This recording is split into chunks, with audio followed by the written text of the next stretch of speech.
Lecture 8 chapter 12 aldehyde ketone અને carboxylic acid.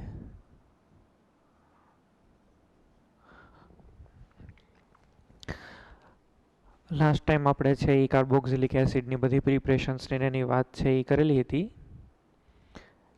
એક વધારાની રિએક્શન છે એ હોમોલોગેશન એની પણ વાત થઈ આપણે. આર્ડન્ટ આઇસ્ટર્ટ પ્રક્રિયા, આર્ન્ટ આઇસ્ટર્ટ પ્રક્રિયા પણ છે એ બોલે છે. તો એની આપણે વાત કરી હતી. હોમોલોગેશન, એક કાર્બન વધારવો હોય અને શ્રેણીમાં ઉચ્ચતર કાર્બન સંખ્યા ધરાવતો કાર્બોક્સિલિક એસિડ જોતો હોય ત્યારે પ્રક્રિયા કરાય. હવે આજે આપણે એના ભૌતિક ગુણધર્મો અને રાસાયણિક પ્રક્રિયાઓ છે એ જોવાના છે. જે એક બે વસ્તુ છે એ જૂની યાદ કરવાની જરૂર છે, ઇમ્પોર્ટન્ટ, એને યાદ કરીએ. કાર્બોક્સિલિક એસિડ છે એનો જે કાર્બન છે એ ઓછો ઇલેક્ટ્રોફિલિક છે અને વિસ્થાપન પ્રક્રિયા છે એ આપી શકે. જો અહીંયા આગળ આલ્ડીહાઇડ અને કીટોનમાં શું ડિફરન્સ છે, તો અહીંયા આગળ એક કીટોન લીધેલું છે, એમાં ન્યુક્લિયોફાઇલ એડ કરો તો એમાંથી યોગશીલ નિપજ બને, સ્ટેબલ એડક્ટ એવું લખેલું છે.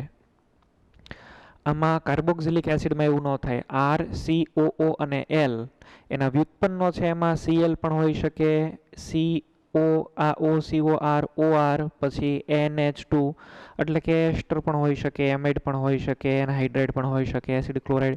તો આમાં આ એલ છે અહીંયા આગળથી વહી જાય, બરાબર, લિવિંગ ગ્રુપ છે એટલે અહીંયા આગળ વિસ્થાપનની પ્રક્રિયા છે એ શક્ય બને છે. આ એની અંદર ડિફરન્સ હતો. રિએક્ટિવિટીનો ક્રમની પણ છે એ મેં તમને વાત કરી હતી. એસિડ ક્લોરાઇડ સૌથી મેક્સિમમ, પછી એનહાઇડ્રાઇડ, પછી એસ્ટર અને લાસ્ટની અંદર આવે છે એમાઇડ. તો આ બધી છે એ વાત થઈ. ભૌતિક ગુણધર્મ, ભૌતિક ગુણધર્મની અંદર છે એ આપણે આ તમે વાંચશો તો પણ આવડી જાય એમ છે. આની અંદર તો કાંઈ ઝાઝું સમજવાનું નથી ને આમાંથી એવા કંઈ ક્વેશ્ચન પણ આવતા નથી.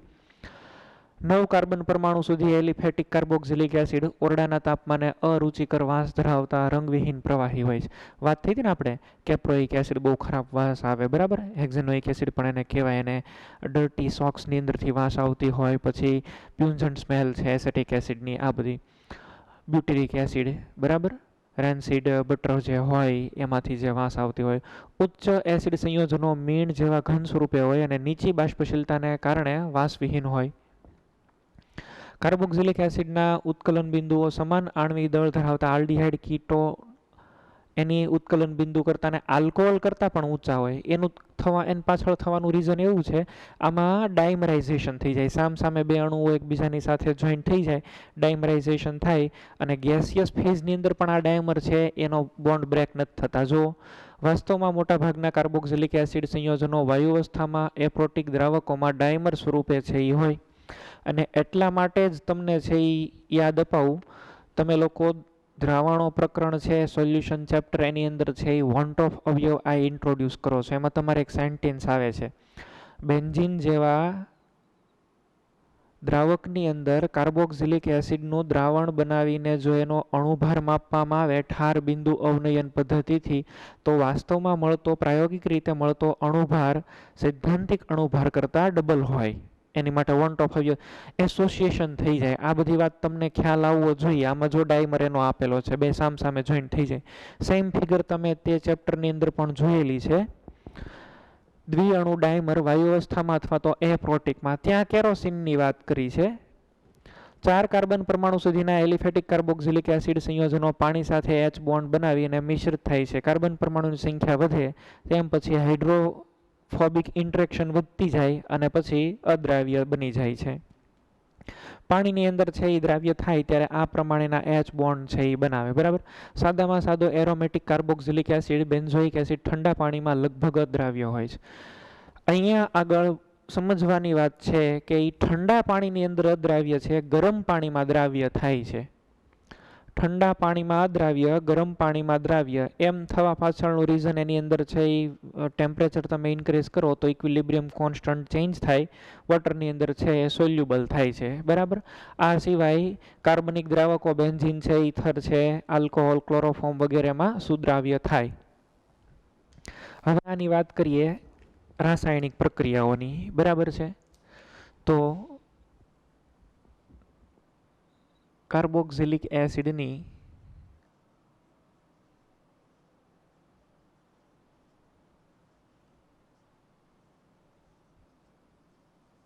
રાસાયણિક પ્રક્રિયાઓ.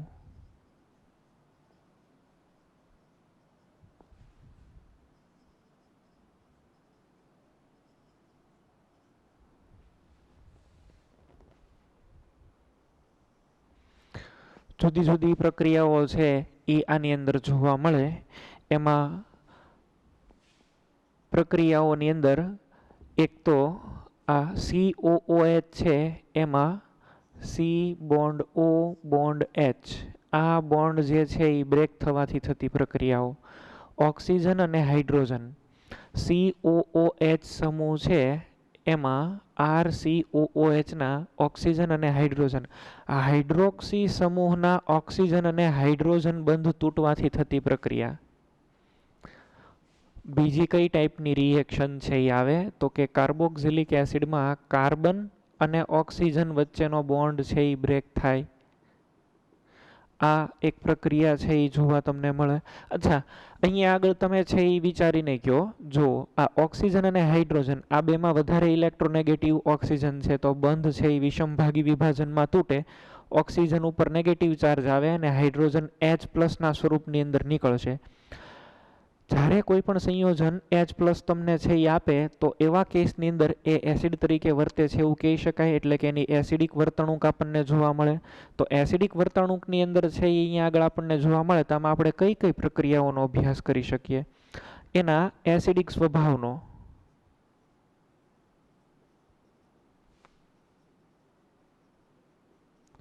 એસિડિક સ્વભાવ એનો જોવા મળે. બીજું, એસિડિક છે તો એ કોની કોની સાથે પ્રક્રિયા કરી શકે? એક્ટિવ હાઇડ્રોજન છે તો સક્રિય ધાતુ સાથે પ્રક્રિયા કરી શકે. પછી sodium carbonate, sodium bicarbonate, Na2CO3, K2CO3 કે NaHCO3 કાર્બોનેટ બાયકાર્બોનેટ આયન સાથે પ્રક્રિયા કરી શકે. આલ્કલી NaOH, KOH, આ બધાની સાથે છે એ પ્રક્રિયા કરી શકે. તો આમાં આ બધી ટાઈપની સ્ટડી કરવી જોઈએ. અહીંયા આગળ OH આખો છે એ રિમૂવ થઈ જવાનો છે. તો OH દૂર થાય ત્યારે કઈ પ્રકારની પ્રક્રિયાઓ જોવા મળે એની આપણે વાત કરવાના છીએ. આની પછીની એક કેટેગરી જે આવે છે, એટલે આની અંદર તો બહુ બેઝિક છે, OHનું વિસ્થાપન. OHના વિસ્થાપન માટે તમે ઘણી બધી પ્રક્રિયા છે એ જોઈ ગયા છો, બરાબર? ખાલી જસ્ટ તમે છે એ યાદ જ કરો. આની અંદર પહેલા એક વાત તો એ કે એના બધા ડેરિવેટિવ્સ બનાવવાના, બરાબર? દાખલા તરીકે હું એમ કહું કે એસિડ ક્લોરાઇડની બનાવટ, આમ આપણે કહીએ.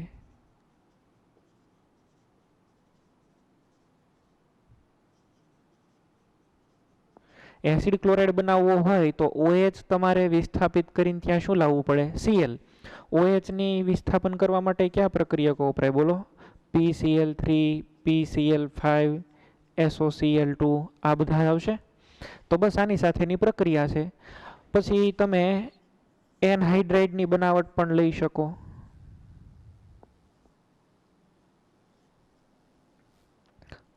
પછી તમે એસ્ટરની પ્રિપરેશન પણ જોશો. અને લાસ્ટમાં છે એ એમાઇડ, આની પણ બનાવટ. તો એટલે કે આ જ્યારે તમે કાર્બન અને OHનો બંધ છે એ તોડો તો એમાંથી એના વ્યુત્પન્નો બને અને વ્યુત્પન્નોની બનાવટની પ્રક્રિયા જોવાની છે. પછી એક COOH સમૂહ આખો જેની અંદર ભાગ લેતો હોય એવી પ્રક્રિયાઓ, બરાબર? એટલે કે આખો સમૂહ COOH સંપૂર્ણ સમગ્ર સમૂહ, બરાબર? COOH સમગ્ર સમૂહ સાથે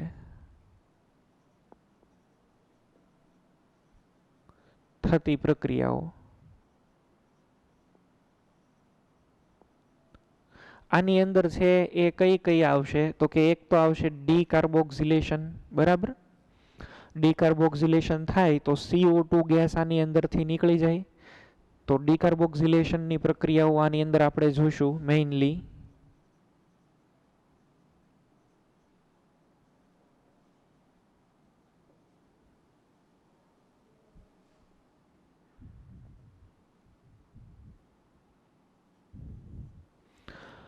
પછી એક જૂનું છે એ થોડુંક યાદ કરીએ, કોલબેની પ્રક્રિયા. ડીકાર્બોક્સિલેશનમાં હું તમને બધી ટાઈપના છે એ બીટા કીટો એસિડ છે એનું પણ આપણે જોઈ લઈશું સાથે સાથે. પછી ડીકાર્બોક્સિલેશનની અંદર એક વધારાની કોલબે પ્રક્રિયા આવે છે, કોલબે વિદ્યુત વિભાજન.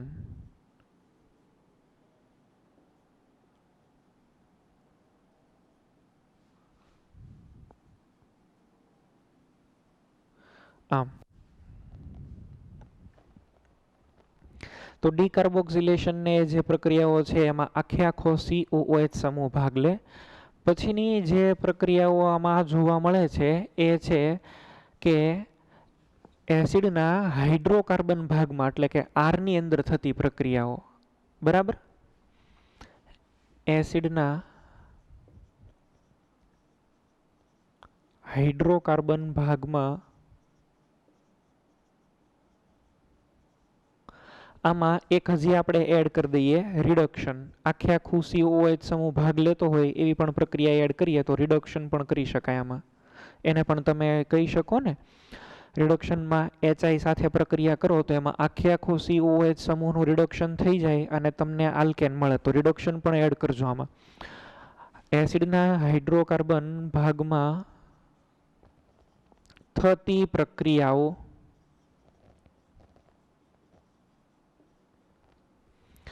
આમાં સૌથી ઇમ્પોર્ટન્ટ એક રિએક્શન છે અને એ છે આલ્ફા હાઇડ્રોજન પર થતી આલ્ફા હાઇડ્રોજનનું વિસ્થાપન. બરાબર, આલ્ફા હાઇડ્રોજનનું વિસ્થાપન, અને એ પ્રક્રિયાને કહેવાય HVZ પ્રક્રિયા, હેલ વોલહાર્ડ ઝેલિસ્કાય પ્રક્રિયા, એવું એનું નામ છે. જો કાર્બોક્સિલિક એરોમેટિક હોય તો પછી એક પ્રક્રિયા વધારાની આવે, EAS, ઇલેક્ટ્રોફિલિક એરોમેટિક સબસ્ટિટ્યુશન પ્રક્રિયાઓ. તો બેઝિકલી આની અંદર આ આપણે જે કાંઈ ભણવાનું છે, સ્ટડી કરવાનું છે, એમાં એક તો ઓક્સિજન અને હાઇડ્રોજન વચ્ચેનો બોન્ડ બ્રેક થાય તો એમાં એનો એસિડિક સ્વભાવ, સક્રિય ધાતુ સાથે પ્રક્રિયા, સોડિયમ કાર્બોનેટ બાયકાર્બોનેટ સાથે પ્રક્રિયા, OHનું વિસ્થાપન થઈ શકે. બરાબર, એસિડ ક્લોરાઇડ બની શકે, એનહાઇડ્રાઇડ એસ્ટર એમાઇડ બની શકે, COOHના સમગ્ર સમૂહ સાથે થતી પ્રક્રિયા, ડીકાર્બોક્સિલેશન, કોલબે વિદ્યુત વિભાજન, રિડક્શન. ડીકાર્બોક્સિલેશન છે એની અંદર આ તમે હન્સ-ડાયકર એક્ઝામ્પલનું, હન્સ-ડાયકર રિએક્શનનું પણ એક્ઝામ્પલ લઈ શકો. એસિડના હાઇડ્રોકાર્બન ભાગમાં થતી પ્રક્રિયા એમાં એક જ છે, આલ્ફા હાઇડ્રોજનનું વિસ્થાપન. અહીંયા આગળ આલ્ફા હાઇડ્રોજન હશે. બરાબર, HVZ પ્રક્રિયા કહેવાય. અને એક છે EAS, ઇલેક્ટ્રોફિલિક એરોમેટિક સબસ્ટિટ્યુશન. તો આટલી ટોટલ રિએક્શન છે એનો સ્ટડી આપણે કરવાના છીએ. આ તમે નોટ કરી લીધું હોય તો આને જવા દઈએ, અને બધી જ રિએક્શન છે એ આજે આપણે જોવાના છીએ. એક પછી એક બધી રિએક્શન છે એનો સ્ટડી કરીએ. રાસાયણિક પ્રક્રિયાઓ જો નીચે મુજબ છે એ રાસાયણિક પ્રક્રિયાઓને વર્ગીકૃત કરી શકાય. એમાં ફર્સ્ટ છે જેમાં હાઇડ્રોક્સીના O અને H વચ્ચેનો બંધ છે એ તૂટે છે, reaction ઇન્વોલ્વિંગ cleavage of OH bond. એમાં એની એસિડિકતા, એસિડિક સ્વભાવ, ધાતુઓ અને બેઝ સાથે પ્રક્રિયા કરે છે અને હાઇડ્રોજન વાયુ મુક્ત કરે, હાઇડ્રોજન વાયુના ઉભરા છે એ જોવા મળે. એ પ્રક્રિયા છે એને કહેવાય OH બંધ તૂટવાથી થતી પ્રક્રિયાઓ. જો એક્ટિવ મેટલ મીન્સ કે જેનો ઓક્સિડેશન પોટેન્શિયલ વધારે હોય એવી ધાતુઓ, જે ધાતુનું ઓક્સિડેશન પોટેન્શિયલ વધારે હોય એ પોતાનો ઇલેક્ટ્રોન હાઇડ્રોજનને આપે, હાઇડ્રોજનનું રિડક્શન થાય ને H2 વાયુના સ્વરૂપમાં બહાર નીકળી જશે. તો જો સોડિયમ છે એ એસેટિક એસિડ સાથે પ્રક્રિયા કરીને હાઇડ્રોજનને બહાર કાઢે, સોડિયમ એસિટેટ બને. એસિટિક એસિડ ઝિંક સાથે પ્રક્રિયા કરી અને ઝિંક એસિટેટ છે એ બને. કાર્બોનેટ અને બાયકાર્બોનેટ સાથે પણ આ જ પ્રક્રિયા થાય, પણ જ્યારે કાર્બોનેટ બાયકાર્બોનેટ સાથે પ્રક્રિયા કરો તો CO2 વાયુના ઉભરા મળે. તમે ખાવાનો સોડા હોય એની અંદર લીંબુ નીચો તો એની અંદરથી CO2 ના ઉભરા, effervescence of CO2 will be released. આવું શા માટે થાય? એની અંદર બાયકાર્બોનેટ આયન છે અને એસિડની અંદર લીંબુની અંદર સાઇટ્રિક એસિડ છે. તો એ બે વચ્ચે પ્રક્રિયા થાય એટલે તરત ઉભરા બહાર આવશે CO2 ના. તો એ જ વસ્તુ આની અંદર છે, એસેટિક એસિડ Na2CO3 ઓર NaHCO3, CO2 વાયુના ઉભરા છે એ તમને મળશે. પ્રક્રિયા છે એ તમે જુઓ, કાર્બોક્સિલિક એસિડ સોડિયમ બાયકાર્બોનેટ એ એની ઉપર અટેક કરે, ત્યાં બને કાર્બોનિક એસિડ H2CO3. H2CO3 છે એનું વિઘટન થાય, CO2 ને H2 બને. આ પ્રક્રિયાનું ડ્રાઇવિંગ ફોર્સ, આપમેળે આ પ્રક્રિયા થવા પાછળનું કારણ શું છે? એન્ટ્રોપીનો વધારો. તમને ખબર હોય કોઈ પણ પ્રક્રિયા આપમેળે થવા પાછળ છે એ થર્મોડાયનેમિક્સ હોય. ઉષ્માગતિશાસ્ત્રના બીજો નિયમ યાદ કરો. આપમેળે થતી પ્રક્રિયા માટે એન્ટ્રોપીનો કુલ ફેરફાર ધન હોય. વિશ્વની એન્ટ્રોપી છે એ પર્યાવરણ અને તમે છે એ આ બે સિસ્ટમને સરાઉન્ડિંગ એટલે delta S total. Delta S ટોટલની વેલ્યુ વધતી જાય એ તો પ્રક્રિયા આપમેળે થાય, ડ્રાઇવિંગ ફોર્સ. અને કાં એની માટે ડેલ્ટા એચ નેગેટિવ થવો જોઈએ. બે વસ્તુ છે. ઓવરઓલ ડેલ્ટા જી નેગેટિવ થવો જોઈએ. તો અહીંયા આગળ CO2 વાયુ છે એ મુક્ત થાય તો એન્ટ્રોપી વધે અને રિએક્શન ઇઝ એન્ટ્રોપિકલી ડ્રીવન. એન્ટ્રોપીની દ્વારા આ પ્રક્રિયા છે એ થાય એવું તમે વિચારી શકો. CO2 વાયુ બહાર નીકળી જશે એટલા માટે થઈ. અને બીજું એ પણ તમે જુઓ કે સોડિયમ કાર્બોનેટ જે છે ને એની અંદર જે કાર્બોનેટની અંદર કાર્બન છે એ CO2 ના ઉભરામાં બહાર નીકળે છે, નહીં કે એસિડની અંદર છે.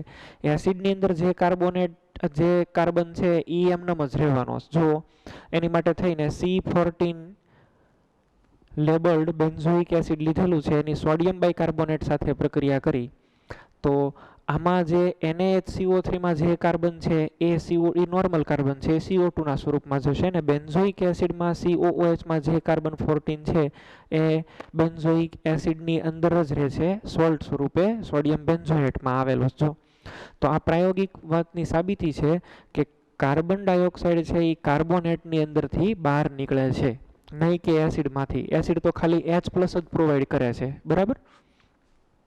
આલ્કલી સાથે પ્રક્રિયા કરો, NaOH, KOH, એમોનિયા સાથે પ્રક્રિયા કરો, સોલ્ટ બને આની અંદર ને પાણીનો અણુ દૂર થાય. આ એસિડ બેઝ પ્રકારની પ્રક્રિયાઓ. જો RCOOH, NaOH, જો સોડિયમ કાર્બોક્સિલેટ H2O, જો એમોનિયમ હાઇડ્રોક્સાઇડ સાથે પ્રક્રિયા કરો, એમોનિયમ એસિટેટ, તો અહીંયા આગળ આમાં છે એ તમે જુઓ આ બધી પ્રક્રિયાઓ કાર્બોનિલ સમૂહની હાજરી પારખવા માટે ઉપયોગી થાય છે. કઈ? સોડિયમ મેટલ છે, આ બાયકાર્બોનેટ ટેસ્ટ છે, કાર્બોનેટની ટેસ્ટ છે, બરાબર. એસિડિકતાની અંદર હવે વાત કરવાની છે. એસિડિકતાની વાત કરવામાં તો છે આની માટે થઈને આપણે એક આખો એસિડનો લેક્ચર લીધેલો છે, એટલે આની અંદર હવે ડિટેલની અંદર ડિસ્કશન નથી કરવાના. કાર્બોક્સિલિક એસિડ NaH2O સાથે પાણીની અંદર વિયોજનની પ્રક્રિયા થાય તો કાર્બોક્સિલેટ આયન બને ને H3O+ બને. જેટલી H+ ની સાંદ્રતા વધારે થાય એટલો એ વધારે એસિડિક કહેવાય. H+ ની સાંદ્રતા દ્રાવણમાં વધવા માટે થઈને કોન્જ્યુગેટ બેઝની સ્ટેબિલિટી જોવી પડે. અહીંયા સંતુલન અચળાંક લખેલો છે કે ઇક્વિલિબ્રિયમ, એમાં H2O ની સાંદ્રતા 55.55 મોલર કોન્સ્ટન્ટ હોય તો H3O+, RCOO- અને નીચે આવે RCOOH. તો જેટલો અહીંયા આગળ એસિડનો વિયોજન અંશ વધારે Ka એટલો એ વધારે એસિડિક, અથવા તો pKa નો ઓછો હોવો જોઈએ. બેમાંથી કોઈ પણ તમે કહી શકો. જો pKa = log of Ka. અમુકની માટે આપણે આખી રેન્જ બનાવી હતી, બરાબર છે, યાદ કરો. સૌથી પહેલા ખનિજ એસિડ હોય, પછી સલ્ફોનિક એસિડ હોય, પછી કાર્બોક્સિલિક એસિડ હોય, પછી ફિનોલ હોય, પછી મિથેનોલ, પાણી. આ રીતની વાત થઈ હતી. ખનિજ એસિડ છે એ માઇનસની અંદર વેલ્યુ હોય, પછી sulphonic acid probable round about 0 આજુબાજુ હોય, પછી કાર્બોક્સિલિક એસિડ છે એની 5 જેવી વેલ્યુ હોય, ફિનોલ હોય તો એની 10 જેવી pKની વેલ્યુ આવે. તો એ બધી વેલ્યુઝ અહીંયા આગળ છે એ લખેલી છે. એની અંદરથી 0 થી જો -7 હોય ને તો બહુ વેરી સ્ટ્રોંગ. પછી 0 થી તે 5ની વચ્ચે કેમ આવતા હોય, બરાબર છે, તો એ 0 આજુબાજુ હોય તો એ બધા સ્ટ્રોંગ કહેવાય. પછી વીક કહેવાય અને પછી વેરી વીક છે એ આવી જાય. જો જેના <1 હોય એવા વેરી સ્ટ્રોંગ, 1 થી 5ની વચ્ચે હોય તેવો મધ્યમ પ્રબળ, અને 5 થી 15ની વચ્ચે હોય એવો કેવા કહેવાય? નિર્બળ. અને 15 થી વધારે pK હોય તો એ અતિ નિર્બળ છે એ કહેવાય. ઇથેનોલ માટે 16 હોય જો, અને ફિનોલ માટે 10. આ બધી વસ્તુ આપણે છે એ જોયેલી છે. વિસ્થાપકોની અસર. કાર્બોક્સિલિક એસિડ સંયોજનોની એસિડિકતા પ્રબળતા ઉપર વિસ્થાપકોની અસર. આમાં એક જ લોજિક છે, કોન્જ્યુગેટ જેટલો સ્ટેબલ બને એટલી એસિડની પ્રબળતા વધારે. ઇલેક્ટ્રોન વિડ્રોવિંગ ગ્રુપની હાજરીમાં ઇલેક્ટ્રોન ડેન્સિટી ખેંચાઈ જાય એટલે એ વધારે સ્ટ્રોંગ બને, અને ઇલેક્ટ્રોન ડોનેટિંગ સમૂહ હોય, ઇલેક્ટ્રોન રિલીઝિંગ ગ્રુપ, એમાં કોન્જ્યુગેટ અનસ્ટેબલ બને એટલા માટે થઈને એ ઓછો એસિડિક હોય. ઇલેક્ટ્રોન દાતા સમૂહ છે એ અસ્થાયી બનાવે છે અને એસિડને નિર્બળ બનાવે છે. જો અહીંયા આગળ આઈનો ક્રમ આપેલો છે, ફિનાઇલ કરતાં આયોડિન આવેલો હોય, એની કરતાં બીઆર, પછી ClF, CnNO2, CF3, તો અહીંયા આખો ક્રમ બતાવેલો છે. કન્ટિન્યુએશનની અંદર જ એક આખો ઓર્ડર બનાવેલો છે. આ તમારે યાદ રાખવું જરૂરી છે, અથવા તો જનરલી યાદ રાખવા કરતાંય તમે લોકો છે એ પ્રેક્ટિસ કરો. આઈ ઇન્ડક્ટિવ ઇફેક્ટ આવડતી હોય કે ઇલેક્ટ્રોન વિડ્રોવિંગનો આ મેસોમેરિઝમને ઇફેક્ટ આવડતી હોય તો તમે ઇઝીલી આન્સર લાવી શકો આમાં. કાર્બનની પણ અસર થાય. કાર્બન છે એ sp2 હાઇબ્રિડાઇઝ છે અને બીજું આની અંદર છે એ સંસ્પંદન છે એ થાય છે, તો બધી ટાઈપનું છે એ જોવું જ પડે. બેન્ઝોઇક એસિડની અંદર પણ એવું છે. નાઇટ્રો છે એ આવેલો તો જો એ -m કરે, -m થવાની સાથે અહીંયા આગળ જે કોન્જ્યુગેટ બનશે એ બહુ સ્ટેબલ બનશે. એનો pK કેટલો છે? 3.41 છે. બેન્ઝોઇક એસિડ છે એનો pK 4.19 થાય, અને 4-મિથોક્સી એમાં તો સામેથી ઇલેક્ટ્રોન પેર આપે, આમાં +m ઇફેક્ટ થાય એટલા માટે થઈને એનો pK 4.46 છે. pK જેટલો ઓછો એટલી પ્રબળતા વધારે. તો જો પેરા નાઇટ્રોબેન્ઝોઇક એસિડનો 3.41 છે, પછી 4.19 અને આ 4.46. તો આ બધી જે પ્રક્રિયા છે એ નોર્મલ રિએક્શન. હાઇડ્રોક્સી સમૂહનો બંધ છે એ તૂટતો તો વિષમ ભાગી વિભાજન થઈને હવે જુઓ પ્રક્રિયા કે જેમાં C બોન્ડ OH બંધ છે એ તૂટે, કાર્બન અને ઓક્સિજન વચ્ચેનો બોન્ડ બ્રેક થશે. એમાં બધા જ પ્રકારના વ્યુત્પન્નોની બનાવટ આવશે. એસિડ ક્લોરાઇડ આવશે, એમાઇડ આવશે, એસ્ટર આવશે અને એનહાઇડ્રાઇડ. એનહાઇડ્રાઇડ તમારે બનાવવા હોય તો એસિડ જે છે, એનહાઇડ્રાઇડ એટલે તમે લોકો સમજો છો પાણીનો અણુ દૂર કરવો. તો કાર્બોક્સિલિક એસિડમાંથી પાણીનો અણુ જો દૂર કરવામાં આવે તો એનહાઇડ્રાઇડ બને. પાણીનો અણુ છે એ આમનામ દૂર નહીં થાય, હીટિંગ જોશે તમારે. અને બીજું, કોઈ પણ પાણીનો અણુ દૂર કરે એવા પ્રક્રિયકો જોઈએ. એવા પ્રક્રિયકો છે એને શું કહેવાય? નિર્જલીકરણકારક પ્રક્રિયકો. ઓલિયમ 98% ફ્યુમિંગ H2SO4 એ આ કામ કરી શકે. એ ડિહાઇડ્રેટિંગ એજન્ટ છે, ખૂબ સારો છે, એ H2O ને ખેંચી લાવે.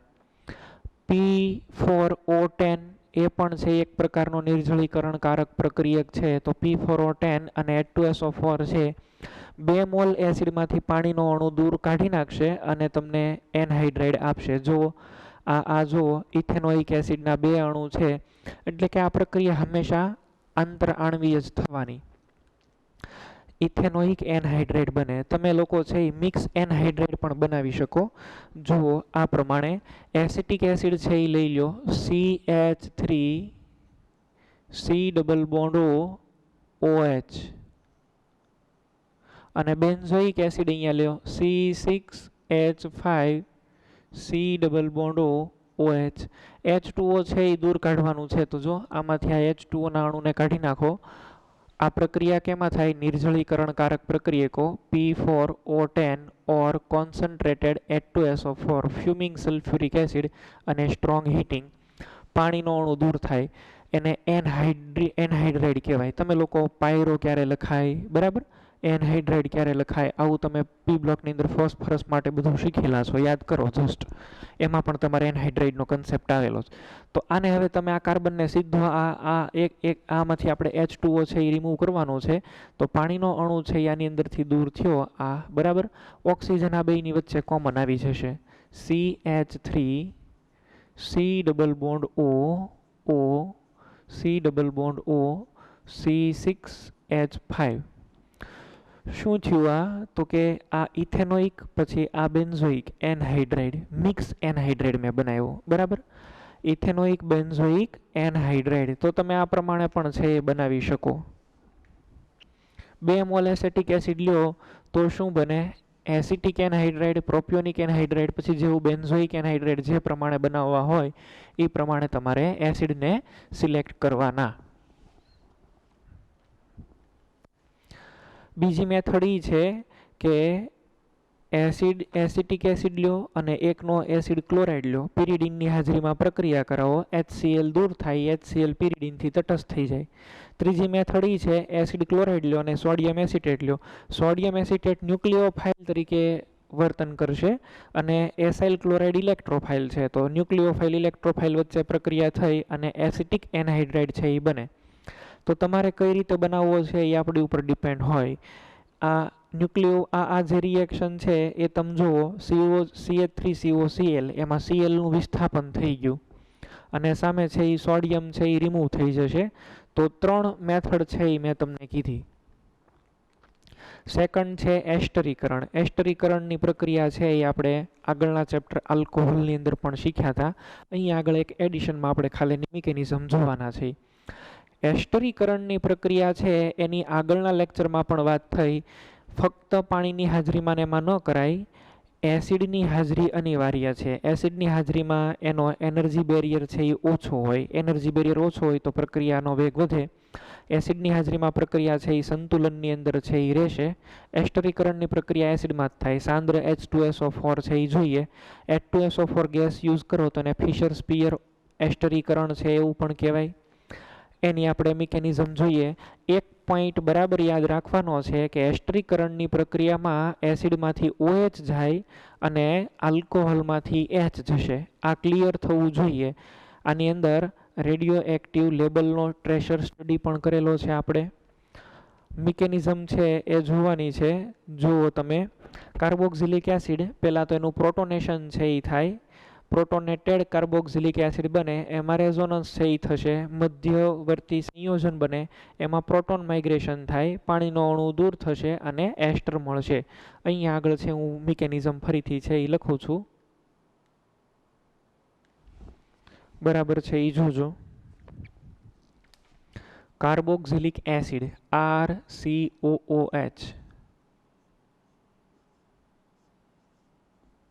બરાબર. H2SO4 છે એમાંથી શું આવે? H+. એ H+નું પ્રોટોનેશન થાય. તો H+ના પ્રોટોનેશનથી પ્રોટોનેટેડ કાર્બોક્સિલિક એસિડ બને છે. આમાં ઇક્વલ RS છે એ જોવા મળે. હવે સપોઝ કે આના ઇલેક્ટ્રોન પેર અહીંયા જાય તો એક રેઝોનેટિંગ સ્ટ્રક્ચરની અંદર તમને અહીંયા આગળ આ OH, અહીંયા આગળ પણ OH ને આ કાર્બન ઉપર શું આવે? Plus charge. હવે આલ્કોહોલ તો આપણી પાસે તૈયાર હોય આમાં, તો રિએક્શન મિક્સચરમાં તમે આલ્કોહોલને એડ કરો. આલ્કોહોલ HOR', એ આની ઉપર છે એ શું કરે? અટેક કરે. આલ્કોહોલનો ત્યાં અટેક થાય તો આ sp2 કાર્બન છે એ sp3માં ફેરવાઈ જશે.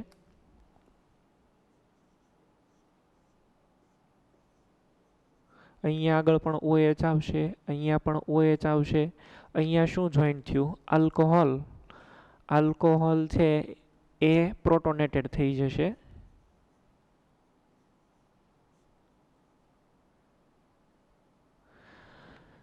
જુઓ હવે શું થશે? આ આલ્કોહોલ છે, પ્રોટોન ટ્રાન્સફર થાય આમાં. પ્રોટોન આ H+ છે એ આ બે ઇક્વિવેલન્ટ છે, બેમાંથી કોઈ પણ ઉપર ટ્રાન્સફર થઈ શકે. તો હવે પછીનું છે એ સ્ટેપ આવે પ્રોટોન ટ્રાન્સફર. પ્રોટોન સ્થાનાંતરણ.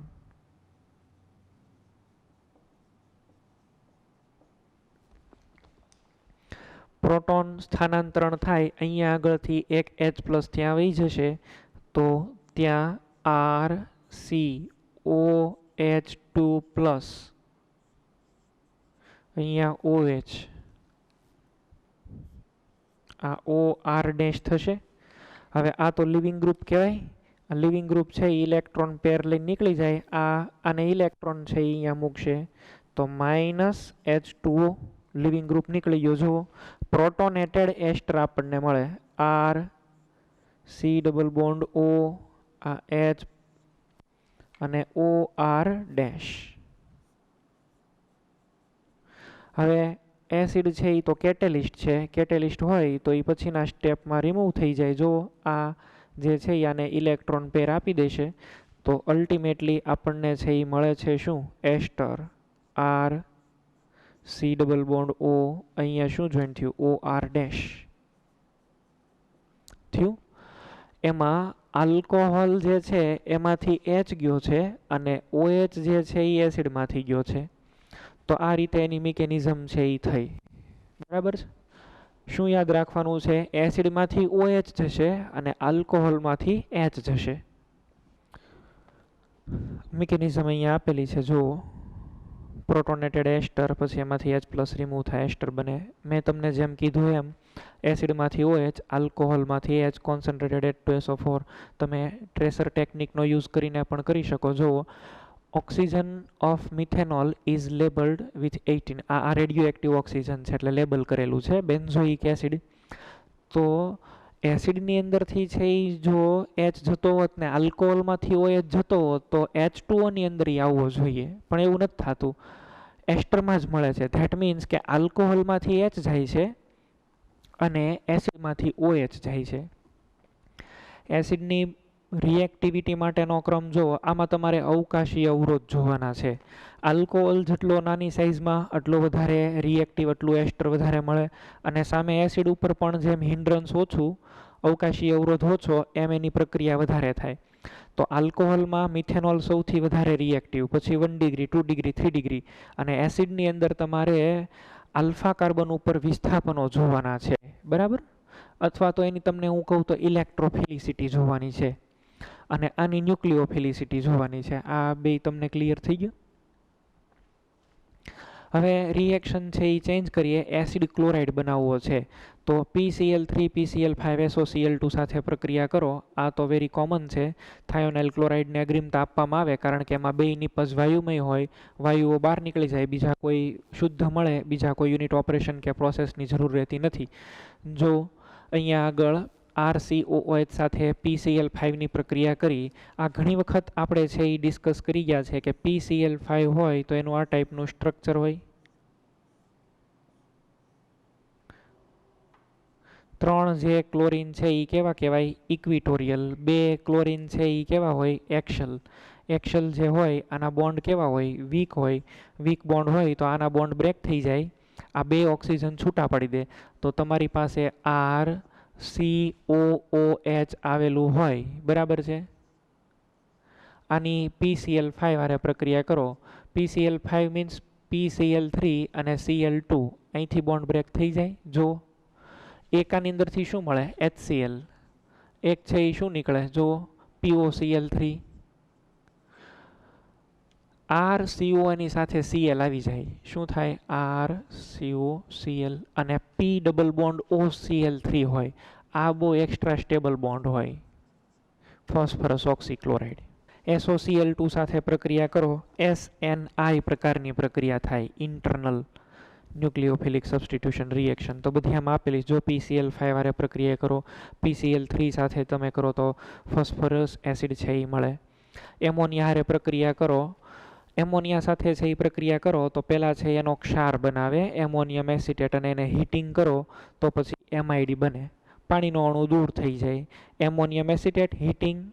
જો સપોઝ કે બેન્ઝોઇક એસિડ છે એમાં એમોનિયા નાખો તો શું બને? Ammonium benzoate. અને એમોનિયમ બેન્ઝોએટ છે એને તમે ગરમ કરશો તો H2O નો અણુ નીકળી જશે, બેન્ઝેમાઇડ બનશે. તમે આવો થેલિક એસિડ લઈ અને થેલિમાઇડ બનાવી શકો. COOH અને 2 અહીંયા આગળ કાર્બોક્સિલિક એસિડ, થેલિક એસિડ આપેલો છે. 2 મોલ એમોનિયા હારે પ્રક્રિયા કરો તો એમોનિયમ થેલેટ બને. હજી ગરમ કરો તો થેલેમાઇડ બને. થેલેમાઇડને હજી ગરમ કરો તો વિષમ ચક્રીય સંયોજન બને, થેલિમાઇડ. આ સંયોજન થેલિમાઇડ જે તમને નિપજમાં આપેલું છે એને તમારે બરાબર રીતે યાદ રાખવાનું છે, કારણ કે થેલિમાઇડ જે છે એ તમારે આગળની એક પ્રક્રિયા ગેબ્રિયલ થેલેમાઇડ સંશ્લેષણ એમાં આવશે. આની તમને જો વાત કરું તો આ થેલિમાઇડ છે એ આ જ વર્ષે ગુજસેટની અંદર એનું ફોર્મ્યુલા લખીને આપેલું હતું કે આ કયું સંયોજન છે, તો આન્સરમાં થેલિમાઇડ આવશે, બરાબર. તો થેલિમાઇડ તમને યાદ રહેવું જોઈએ. થેલેમાઇડ એટલે CONH2 પણ જો એમાંથી એમોનિયા નીકળી જાય અને વિષમ ચક્રીય સંયોજન બને તો એને શું કહેવાય? થેલિમાઇડ. હવે એની નેક્સ્ટ રિએક્શન્સ છે એ જોઈએ. પ્રક્રિયા કે જેમાં COOH સમૂહ છે એ પાર્ટિસિપેટ કરતો હોય, આખો COOH સમૂહ ભાગ લેતો હોય. એમાં પહેલું છે રિડક્શન. રિડક્શન માટે આપણે ઘણા બધા છે એ જોઈ ગયેલા છીએ. RCOOH, લિથિયમ એલ્યુમિનિયમ હાઇડ્રાઇડ અથવા તો ઇથર B2H6, એમાંથી આલ્કોહોલ બને. સંપૂર્ણ રિડક્શન કરવું હોય તો રેડ ફોસ્ફરસ અને HI છે એ જોઈએ. રેડ ફોસ્ફરસ અને HI હોય તો એ કોઈ પણ ઓક્સિજનયુક્ત સંયોજન હોય એનું રિડક્શન કરી અને અલ્ટિમેટલી આલ્કેન નિપજમાં આપે. સેકન્ડ છે ડીકાર્બોક્સિલેશન. ડીકાર્બોક્સિલેશન છે એ રિએક્શન પણ તમે લોકો બહુ સારી રીતે હાઇડ્રોકાર્બન ચેપ્ટરમાં ને એમાં જોઈ છે. એસિડની અંદરથી આલ્કેન બનાવવા માટે થઈ અને આ પ્રક્રિયા ઉપયોગ લેવાય. કાર્બોક્સિલિક એસિડના સંયોજનોના સોડિયમ ક્ષાર હોય એની પ્રક્રિયા કરવામાં આવે ત્યારે કાર્બન ડાયોક્સાઇડ ગુમાવી દે અને ડીકાર્બોક્સિલેશન કહેવાય. ડીકાર્બોક્સિલેશનમાં જે નિપજ મળે આલ્કેન એમાં મૂળ એસિડ કરતાં એક કાર્બન ઓછો હોય, કારણ કે આમાંથી શું દૂર થઈ ગયું હોય? CO2 gas. ડીકાર્બોક્સિલેશન એટલે કે CO2 દૂર થવું જોઈએ, તો એ થશે. આની માટે થઈ અને આપણે થોડુંક સમજીએ.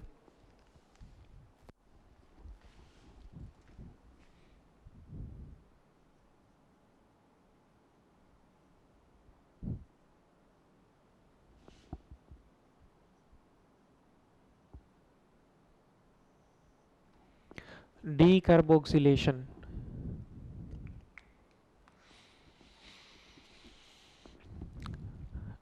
ડીકાર્બોક્સિલેશનનો સીધો મિનિંગ એવો થાય કે CO2 દૂર કરવો.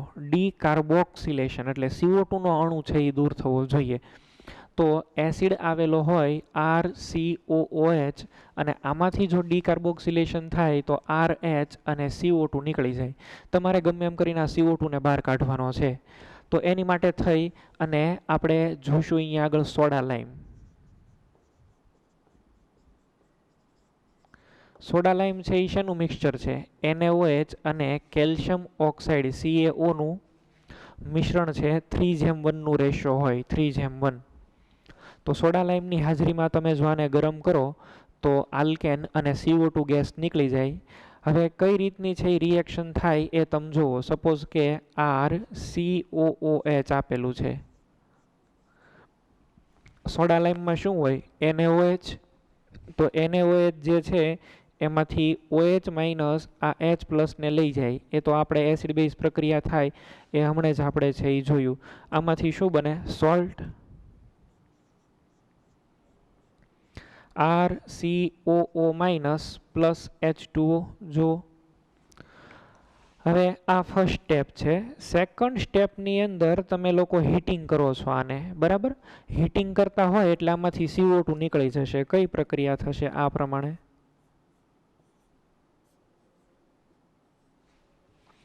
તમે હીટિંગ કરો છો, બરાબર? સ્ટ્રોંગલી હીટિંગ, તો આ અહીંયા આગળ આવશે. આ બોન્ડના ઇલેક્ટ્રોન R ઉપર આવશે. કાર્બન આયન છે એ બને આમાંથી. શું બને? R minus carbon ion.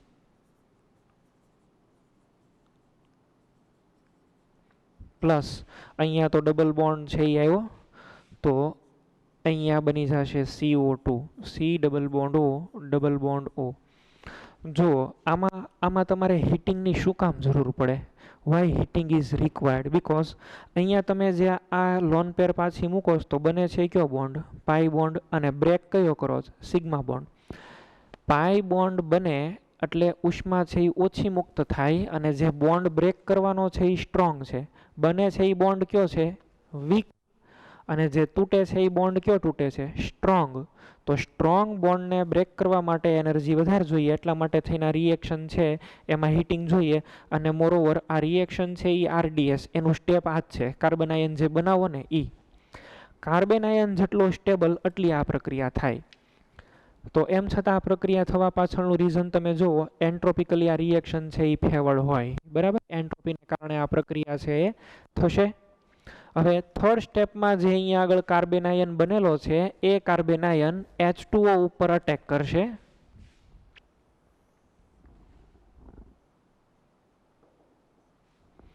તો કાર્બન આયન R માઇનસ આ ગ્રિગ્નાર્ડ રિએજન્ટ જેવી પ્રક્રિયાની થઈ ને અલ્ટિમેટલી. જો રિવર્સિબલ થાય છે, કારણ કે R માઇનસ હોય તો આ CO2 ઉપર એટેક કરી શકે પાછો ને આ બાજુ જઈ શકે. પણ રિએક્શનનું ડ્રાઇવિંગ ફોર્સ ટેમ્પરેચર તમે આપો છો ને એટલે T ડેલ્ટા S પોઝિટિવ થઈ જાય ડેલ્ટા H કરતાં, એટલા માટે થઈને CO2 નીકળે. હવે આ H2O ઉપર અટેક કરશે. HOH આ H પ્લસને લઈ લેશે અને પાછું શું બની જશે? OH. તો શું બન્યો? જુઓ, આલ્કેન પ્લસ OH માઇનસ. જે પણ કાંઈ OH માઇનસ શરૂઆતમાં તમે અહીંયા આગળ યુઝ કર્યો હતો એ OH માઇનસ તમને પાછો મળી જાય છે, એટલે કે it is catalyst, it is act as a catalyst. તો એ કેટેલિસ્ટની જેમ છે એ બિહેવ કરે છે. આખો આઈડિયા તમને આવ્યો. આખા પ્રક્રિયાની અંદર OH માઇનસ છે ને એની સાંદ્રતા કોન્સ્ટન્ટ રહે. તો આ સ્ટેપ ઉપરથી તમને એ પણ ખબર પડે કે DOH માઇનસ અપોન DT આની સાંદ્રતા કોન્સ્ટન્ટ રહે, એટલે આ કેવું આવે? 0. એના કોન્સન્ટ્રેશનમાં તો કોઈ ચેન્જ ન થાય. આ તમને ખ્યાલ આવ્યો? બરાબર. અહીંયા આગળથી CO2 જે નીકળે છે એ CO2 ને તમે અહીંયા આગળ યુઝ કરો છો શું? 3:1. તો વધારાનો જે અહીંયા આગળ કેલ્શિયમ, આ તમે કેલ્શિયમ ઓક્સાઇડ તમે જે યુઝ કરો છો ને કેલ્શિયમ ઓક્સાઇડ આની સાથે પ્રક્રિયા કરી નાખે. CO2 પ્લસ CaO અને એની અંદરથી છે એ શું બનાવી નાખે? CaCO3. જોકે શરૂઆતની અંદર આની અંદર આ NaOH પણ છે એ પ્રક્રિયા કરી અને Na2CO3 બનાવે છે. આ જે હોય ને NaOH આ પણ કાર્બન ડાયોક્સાઇડ સાથે પ્રક્રિયા કરી અને Na2CO3 બનાવે છે. એટલા માટે થઈને જ આપણે આ વધારે પ્રમાણમાં લીધો છે. ત્યારે પછી પાછી એની કોન્સન્ટ્રેશન ચેન્જ થઈ જશે. બરાબર. તો આની થોડીક મિકેનિઝમની વાત કરી. આમાં તમારે લોજિક એ યાદ રાખવાનું છે, કાર્બન આયન જેટલો સ્ટેબલ એટલો એનો રેટ ઓફ રિએક્શન વધારે.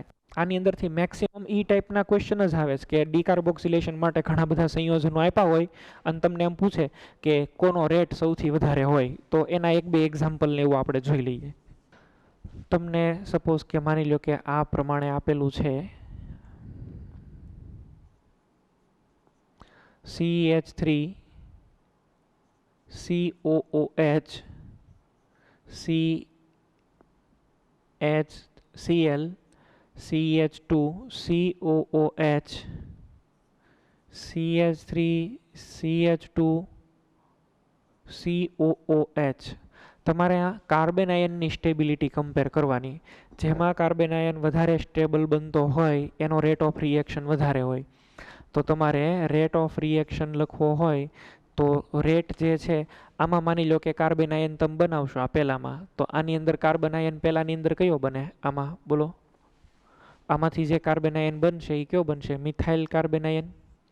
આમાં જે કાર્બન આયન બને એ Cl CH2 કાર્બન આયન, અને આની અંદર જે કાર્બન આયન બને એ CH3 CH2 કાર્બન આયન. આમાં તો આ ઇફેક્ટ આવે એટલે હાઈલી અનસ્ટેબલ. બરાબર. પછી આની અંદર જો એક આ ટાઈપનું રેઝોનન્સ પણ તમે વિચારી શકો ને, Cl ડબલ બોન્ડ CH2 આની ઉપર માઇનસ ચાર્જ. તો સૌથી વધારે સ્ટેબલ કાર્બન આયન આની અંદર છે. તો આને નંબરિંગ કરીએ. આ સપોઝ A હોય, આ B અને C. તો રેટ ઓફ રિએક્શન એમાં સૌથી વધારે આવશે B નો, પછી A નો અને લાસ્ટમાં C નો. આ અનસ્ટેબલ થાય ને પ્લસ આ ઇફેક્ટથી. આમ તમારે રેટની કમ્પેરિઝન કરવાની છે. માની લો કે આ રીતે આપેલું છે COOH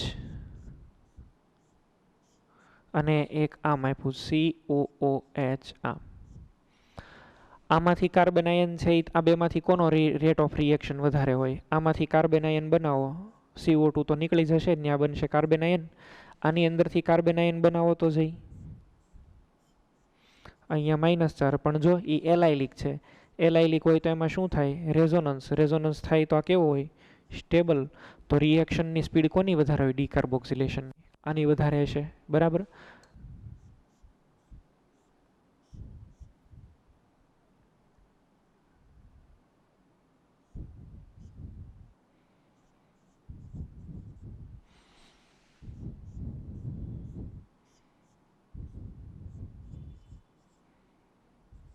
કાર્બન આયનમાં ક્યારેય રીઅરેન્જમેન્ટ તો થવાનું નથી. આ અમુક બેઝિક વસ્તુ તમને ખબર હોવી જોશે પાછી. Rearrangement not possible in this reaction. હવે આ બેમાંથી રેટ ઓફ રિએક્શન કોનો વધારે હોય? કાર્બન આયન આની અંદર બને તો કયા કાર્બન ઉપર બને? જો sp2 કાર્બન ઉપર. આમાં sp3 કાર્બન ઉપર છે એ બને. અહીંયા આગળ કાર્બનની ઇલેક્ટ્રોનેગેટિવિટી વધારે હોય તો આ વધારે છે એ રિએક્શન સ્પીડમાં આપી શકે, વધારે સ્ટેબલ કાર્બન આયન બને એટલે. તો આની કરતાં આની સ્પીડ છે એ વધારે હોય. તો આ ટાઈપના જે છે એ ક્વેશ્ચન્સ આની અંદરથી આવતા હોય છે.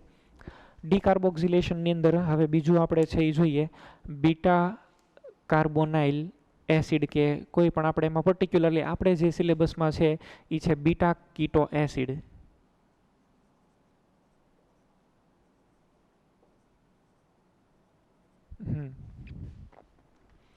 બીટા કીટો એસિડ સંયોજનોને છે એ ખાલી જો ગરમ કરવામાં આવે તો પણ એ ડીકાર્બોક્સિલેશન છે એનું થઈ જાય અને આપણને છે એ કીટોન મળી જાય.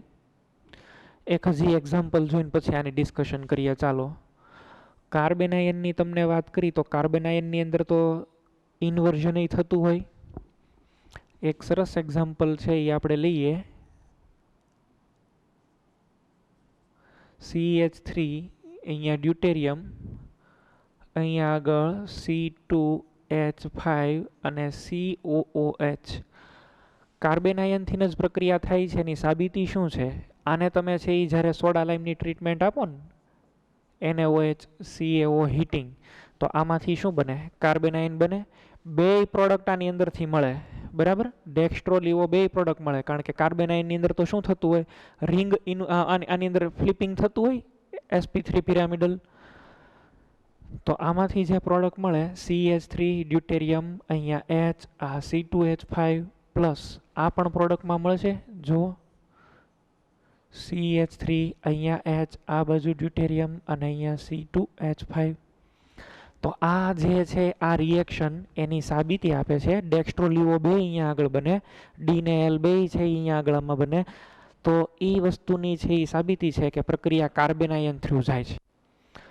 આમાં તમે જે પણ કાંઈ અહીંયા આગળ બનાવશો, બરાબર, ડીકાર્બોક્સિલેશન કરીને, તો અહીંયા સપોઝ કે કાર્બન આયન બન્યો, કાર્બન આયન તો sp3 હોય, અહીંયા આગળ માઇનસ ચાર્જ, એમાં એક મિથાઇલ છે, પછી એક હાઇડ્રોજન છે અને એક C2H5 છે. આમાં પિરામિડલ ઇન્વર્ઝન થાય. પિરામિડલ ઇન્વર્ઝન થાય એટલે આમાંથી આવું બને. જો CH3, પછી અહીંયા H, અહીંયા ડ્યુટેરિયમ આપણે લીધેલો છે ને, તો ડ્યુટેરિયમ હશે. અને અહીંયા આગળ છે એ C2H5 હશે. પિરામિડલ ઇન્વર્ઝન ઓલું એમોનિયામાં જોયું તો એવું યાદ કરો. તો જ્યારે પણ ક્યારેય આવું કિરાલ કાર્બન હોય અને એનું ડીકાર્બોક્સિલેશન કરો અને ત્યાં સીધો હાઇડ્રોજન આવતો હોય તો ડેક્સ્ટ્રો લીવો બે નિપજ મળશે. આ યાદ રાખવાનું છે. બીટા કીટો એસિડ, આનું ડીકાર્બોક્સિલેશન એક એક્ઝામ્પલ જો કે આપણે આની પહેલાંના ચેપ્ટરમાં છે એ ભણી ગયા હતા, પણ ફરીથી છે એ જોઈએ. જો અહીંયા આગળ કાર્બોક્સિલિક એસિડ, કાર્બોક્સિલિક એસિડ જે કાર્બન હારે જોડાયેલો હોય એને આલ્ફા કાર્બન કહેવાય અને બીટા પોઝિશન ઉપર કીટોનિક ગ્રુપ છે. તો આવા કેસમાં તમે જ્યારે આને હીટિંગ કરો તો આ આની સાથે બોન્ડ બનાવે, બરાબર? આ બોન્ડ અહીંયા આવે અને આ અહીંયા શિફ્ટ થાય. એક ટ્રાન્ઝિશન સ્ટેટની અંદરથી આખો અણુ પસાર થાય. કઈ રીતનું છે જુઓ.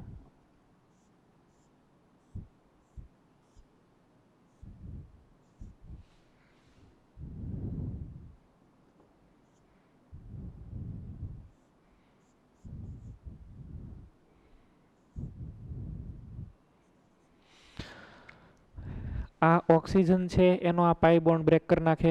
એ કોની હારે સેટિંગ કરે? આ હાઇડ્રોજન હારે. હાઇડ્રોજન એનો બોન્ડ બ્રેક કરીને અહીંયા પાઈ બોન્ડ બનાવવા માટે આપે. આ બોન્ડ તૂટી અને અહીંયા આગળ ઇલેક્ટ્રોન પેર મૂકે. આખું આ ટાઈપનું 6 સભ્યોવાળું સંક્રાંતિ અવસ્થા ટ્રાન્ઝિશન સ્ટેટ પાસ થયું. ટ્રાન્ઝિશન સ્ટેટ જેવું પાસ થાય આટલું તો CO2માં નીકળી જશે.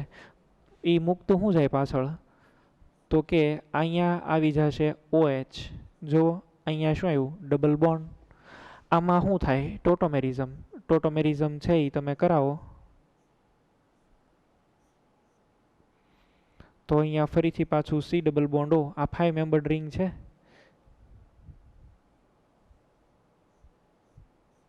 આ આન્સર આવી ગયો પાછો. તો બીટા પોઝિશન ઉપર ઓક્સિજન જ્યારે આવેલો હોય ત્યારે તમારે એનું જો હીટિંગ કરવામાં આવે તો કીટોન મળે છે અને CO2 દૂર થઈ જાય છે. અહીંયા રિમૂવ થઈ ગયો -CO2. તો આ ધ્યાન રહે. આને જવા દઉં. હવે તમે લોકો છે એ ફરીથી એક MCQ છે એ યાદ કરજો. આ ટાઈપનો છે એ હતો. એમાં આ ટાઈપનું આપેલું હોય, ચાલો પ્રોડક્ટ શું લખશો, અહીંયા આગળ OH અને અહીંયા આગળ COOH, એમાં K2Cr2O7 અને H2SO4 હતું, હીટિંગ હતું. આન્સરમાં શું લખશો બોલો? આ તો C ડબલ બોન્ડ, આ OH છે એમાંથી C ડબલ બોન્ડ O બની જાય ને. અહીંયા આગળ શું છે? COOH. હવે તમે હીટિંગ કરો તો અહીંયા આગળ COOH છે એ સ્ટેબલ ન રહે, અહીંયા આગળ ફરીથી છે એ નીકળી જશે ને અહીંયા શું આવશે? Double bond O. આમ પ્રોડક્ટ છે એ તમને મળશે. આમાં પણ તમને રેટની કમ્પેરિઝન છે એ પૂછી શકે. એક થોડુંક પહેલાં હાર્ડ એક્ઝામ્પલ લઈએ અને પછી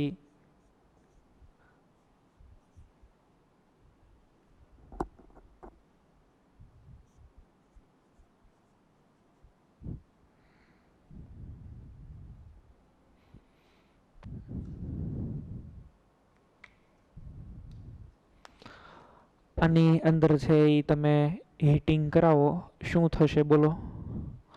આની અંદર તમે હીટિંગ કરો, આ તો CO2 નીકળી જશે, CO2 નીકળી જાય એટલે પ્રોડક્ટ છે એ કઈ બનશે?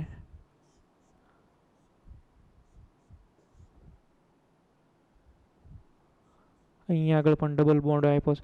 હવે એવું શક્ય છે, એવું પોસિબલ છે કે તમને આ પ્રોડક્ટની અંદર ન આપે.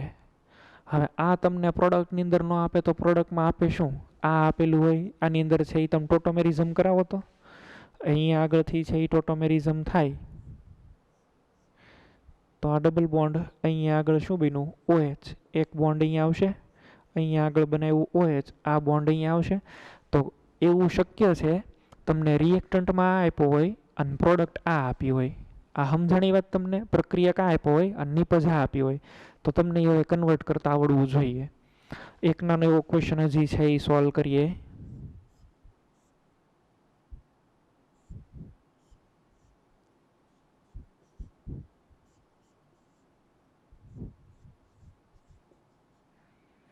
એક આ સંયોજન આપ્યું છે અને એની કમ્પેરિઝન માટે એક આ આપેલું છે.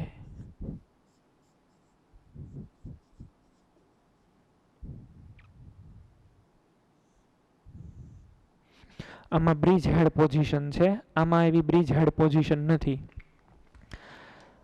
હવે તમને આમાં રેટ કમ્પેર કરવાનો કીધો છે, તો વધારે વેગ કોનો આવશે? આનો આવશે કે આનો આવશે? તમારે વિચારવાનું. જ્યાં બ્રિજ હેડ હોય એમાંથી કાર્બન આયન બને તો એ કાર્બન આયનમાં રેઝોનન્સ ન થાય. આમાં તો રેઝોનન્સ થઈ શકે, અહીંયા કાર્બન આયન પહેલાં બને તો આ બેની સાથે છે એ રેઝોનન્સ કરી શકે. આમાં તો એવું કાંઈ રેઝોનન્સ કે એવું કાંઈ નહીં થાય. અહીંયા આગળ ડબલ બોન્ડ બનવાનો આટલો બધો ચાન્સીસ નથી. તો એટલા માટે થઈ અને આની રિએક્શન છે એ વધારે સ્પીડમાં થાય બ્રિજ હેડવાળો હોય એની કરતાં પણ. ઓક્સિજનની જગ્યાએ ઇમ્યુનો ગ્રુપ પણ છે એ તમને આપી શકે, એ પણ પ્રોવાઈડ કરી શકે. જો આવા ટાઈપનું એક્ઝામ્પલ પણ લઈ શકાય. ડબલ બોન્ડ NH, અહીંયા ડબલ બોન્ડ O અને અહીંયા આગળ છે એ COOH. આવા ટાઈપનું એક્ઝામ્પલ છે એ પણ તમે લઈ શકો. અથવા તો આને કાઢી નાખીએ આપણે, અહીંયા ડબલ બોન્ડ મૂકી દઈએ હાલો, અને આપણને આમાંથી પ્રોડક્ટ પૂછે તો ઓલામાં જેવી મિકેનિઝમ થઈ સેમ મિકેનિઝમ આની અંદર એવી થશે. આ ઓક્સિજન હોય કે NH હોય, ઓક્સિજનમાં 8 ઇલેક્ટ્રોન, NHમાં ટોટલ કરો 8 જ ઇલેક્ટ્રોન આવશે. પ્રોડક્ટ આની અંદરથી તમે શું એઝ્યુમ કરો છો બોલો? આની સાથે હાઇડ્રોજન આવી જશે, અહીંયા બોન્ડ બનશે. મેજર પ્રોડક્ટ કઈ બને? એનિલિન.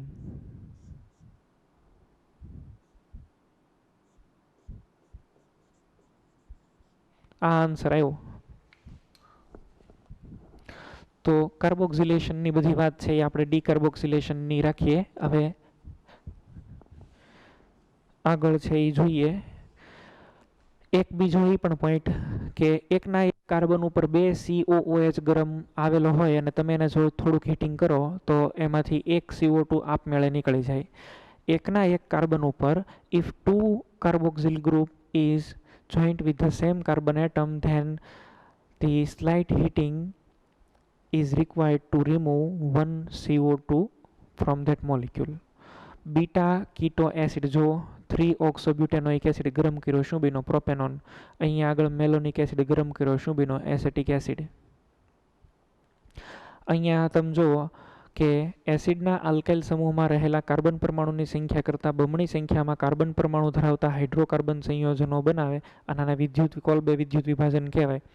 પહેલાં તો આયનીકરણ થાય, એનોડ ઉપર છે એ ઓક્સિડેશનની પ્રક્રિયા થાય, બરાબર. કેથોડ ઉપર રિડક્શનની પ્રક્રિયા થાય, કેથોડ ઉપર હાઇડ્રોજન વાયુ બને, એનોડ ઉપર છે એ તમને આલ્કેન અને CO2 મળશે. એનોડ ઉપર આલ્કેન પ્લસ CO2 થશે. એક હન્સ ડાયકર રિએક્શન પણ યાદ કરી લો, silver benzoate Br2 CCl4 reflux કરો બ્રોમોબેન્ઝીન. આની તો આપણી મિકેનિઝમ આખી જોઈતી, ફ્રી રેડિકલથી થાય. આ જે છે ને આ પણ ફ્રી રેડિકલથી જ પ્રક્રિયા આખી થાય. કોલ-બેઝ ઇલેક્ટ્રોસિન્થેસિસ. જો RCOO-2 ઇલેક્ટ્રોન, RCOO 2 ઇલેક્ટ્રોન નીકળી ગયા તો એમાં ફ્રી રેડિકલ CO2 નીકળી ગયો, આલ્કેન બીનો. હવે છે હાઇડ્રોકાર્બનના ભાગમાં થતી વિસ્થાપનની પ્રક્રિયાઓ. એમાં હેલોજિનેશન, આલ્ફા હાઇડ્રોજન છે એનું વિસ્થાપન થઈ અને ત્યાં ક્લોરિન, બ્રોમિન કે આયોડિન જોડાય તો એને HVZ પ્રક્રિયા કહેવાય. હેલ વોલહાર્ડ ઝેલિસ્કાઈ પ્રક્રિયા છે એ કહી શકાય. આ પ્રકારની પ્રક્રિયા છે. X2 રેડ ફોસ્ફરસ અને સેકન્ડ સ્ટેપમાં H2O. આલ્ફા પોઝિશન ઉપર છે એ હેલોજન તમે લગાડી શકો. જેટલા આલ્ફા હાઇડ્રોજન હોય બધા જ આલ્ફા હાઇડ્રોજનને એક પછી એક તમે રિમૂવ કરી શકો. અલ્ટિમેટલી આ કોની જેવી પ્રક્રિયા થઈ તમે લોકો છે એ યાદ કરો. આની આ એસિડની અંદર આ પ્રક્રિયા થવા પાછળનું રીઝન શું છે? ઇનોલાઇઝેશન. એસિડમાં ઇનોલાઇઝેશન થાય એટલા માટે થઈ અને આ પ્રક્રિયા થાય છે. એની મિકેનિઝમ મેં અહીંયા આગળ મૂકીશ. જો ફોસ્ફરસ અને Br2 પ્રક્રિયા કરીને PBr3 બનાવ્યો. પ્રોપેનોઇક એસિડ છે એને પ્રક્રિયા કરી પહેલાં, એટલે પ્રોપેનોઇક એસિડ એમાંથી પ્રોપેનોઇલ બ્રોમાઇડ બન્યો. પ્રોપેનોલ બ્રોમાઇડની અંદર ઇનોલાઇઝેશન થયું, ઇનોલ બન્યો. ઇનોલની Br2 સાથે પ્રક્રિયા થઈ. જો HBr દૂર થયું શું બન્યું? 2 બ્રોમો પ્રોપેનોઇલ બ્રોમાઇડ. હવે H2O તમે આની અંદર એડ કરો છો. H2O તમે એડ કરો એટલે બધું હાઇડ્રોલિસિસ થઈ જાય અને હાઇડ્રોલિસિસ થઈ અને અલ્ટિમેટલી તમને આલ્ફા બ્રોમો પ્રોપિયોનિક એસિડ છે એ મળશે. આ પ્રક્રિયાની ઉપયોગિતા પણ છે. જે નિપજ બને આલ્ફા ક્લોરો એસિડ કે આલ્ફા બ્રોમો કે એ આલ્ફા ક્લોરો એસિડની KOH સાથે પ્રક્રિયા કરો તો તમને મળે ગ્લાયકોલિક એસિડ. તમે NH3 સાથે પ્રક્રિયા કરો તો બને ગ્લાયસિન એસેટિક એમિનો એસિડ બન્યો. જુઓ આલ્ફા એમિનો એસેટિક એસિડ એટલે શું છે તો કે આ એમિનો એસિડ જ થયો એક ટાઈપનું. KCN સાથે પ્રક્રિયા કરો અને પછી એનું હાઇડ્રોલિસિસ કરો તો મેલોનિક એસિડ છે એ મળે. તો આ આલ્ફા ક્લોરો કે આલ્ફા હેલો વ્યુત્પન્ન છે એમાંથી જુદી જુદી નિપજ મેળવવા માટે તેના પ્રક્રિયા ઉપયોગી છે. પછી આવે ઇલેક્ટ્રોફિલિક એરોમેટિક સબસ્ટિટ્યુશન રિએક્શન. એમાં એક પોઈન્ટ એ નોટ કરવાનો છે કે તેઓ ફિડલક્રાફ્ટ પ્રક્રિયા કરતા નથી ને આ જે છે એ અનરિએક્ટિવ છે એ હોય, બરાબર છે. કાર્બોક્સિલિક સમૂહ છે એ ફિડલક્રાફ્ટ પ્રક્રિયા અનુભવતા નથી કારણ કે કાર્બોક્સિલ સમૂહ અક્રિયકારક ડીએક્ટિવેટિંગ હોય. ઉદ્દીપક એલ્યુમિનિયમ ક્લોરાઇડ સાથે લુઇસ એસિડ સાથે કાર્બોનિલ સમૂહ બંધ બનાવે છે. ડીએક્ટિવેટેડ થઈ જશે, આમાં કોઈ એવી પ્રક્રિયા નહીં જોવા મળે. જો બેન્ઝોઇક એસિડ બ્રોમિનેશન કરો મેટા પોઝિશન ઉપર થશે, નાઇટ્રેશન કરો મેટા પોઝિશન ઉપર થશે, સલ્ફોનેશન કરો મેટા પોઝિશન ઉપર થશે. બધી જ પ્રક્રિયા છે એ ક્યાં થશે? મેટા પોઝિશન ઉપર. અમુક અહીંયા લખાણ સંબંધિત પ્રશ્નો આપેલા છે. નીચે દર્શાવેલી જોડીમાં કયા એસિડ વધારે પ્રબળ છે એ તમે જણાવો. તો બધી કમ્પેરિઝન અહીંયા આગળ તમે કરી શકો છો. એના આન્સર પણ અહીંયા આગળ આપેલા છે. હવે ચેપ્ટર જે છે એ આપણે અહીંયા આગળ છે એ કમ્પ્લીટ થાય છે. ચેપ્ટર આપણે પૂરું કર્યું. એમ છતાં ઘણી બધી એવી પ્રક્રિયાઓ છે જે તમારે ભણવી જરૂરી છે. MCQ સોલ્વ કરવા માટે રિક્વાયરેબલ છે. નીટ હોય કે JEE હોય. તો હવે નેક્સ્ટ લેક્ચરમાં આપણે એક્સ્ટ્રા રિએક્શન્સ જોઈ અને પછી MCQની ડિસ્કશન કરીશું અને પછી અમુક જે હાર્ડ MCQ છે હિમાંશુ પાંડેના એની પણ આપણે ડિસ્કશન કરી લઈશું. તો અહીં સુધી છે એ રાખીએ. Okay, thank you.